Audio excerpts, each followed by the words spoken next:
Le gouverneur de la province de Logololo est allé s'imprégner de l'état d'avancement des travaux de la route sur l'axe Koulamoutou-Ibunji, plus précisément au Grand Bourbier de Kona, qui désormais n'est plus qu'un souvenir pour les transporteurs de cette partie du pays. Ici, nous avons un fort débit d'eau qui passe par là.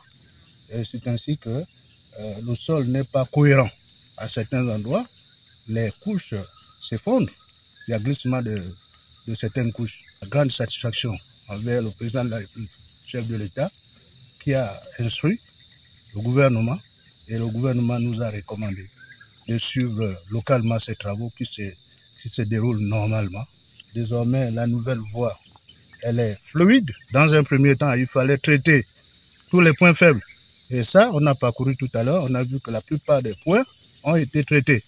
Tout ce qui est éboulement, tout ce qui est affaissement, tout ce qui est bourbier a été traité. Les sociétés sont déjà présentes au niveau de cet axe-là que le président nous avait instruit de suivre les travaux.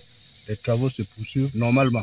Après les instructions données par le président de la République, chef d'État Ali Bongo Ondimba, les travaux se poursuivent normalement avec la société SBL, Société de bois de Lastourville, assistée par la société SBK. Nous avons commencé par l'ouverture de la déviation. Depuis la dernière fois, après le passage du ministre d'État, ministre de l'Industrie, on a complètement ouvert la déviation. On est pratiquement à 80% des travaux. Là, on est dans la phase d'alignement avec du matériel concassé. On est à 80% des travaux. Ce qui reste à faire est très minime. Du coup, avec le matériel concassé qu'on est en train d'étaler, mardi, à coup sûr, on livre cette déviation. Désormais, plus de bourbiers à Kona. Les riverains peuvent circuler en toute quiétude. Le numéro 1 de la province de Logololo a poursuivi sa visite sur l'axe Carrefour Mouila-Pové, Ndanda Moukwanyo, Soka Divinde, où les travaux ont aussi bel et bien débuté.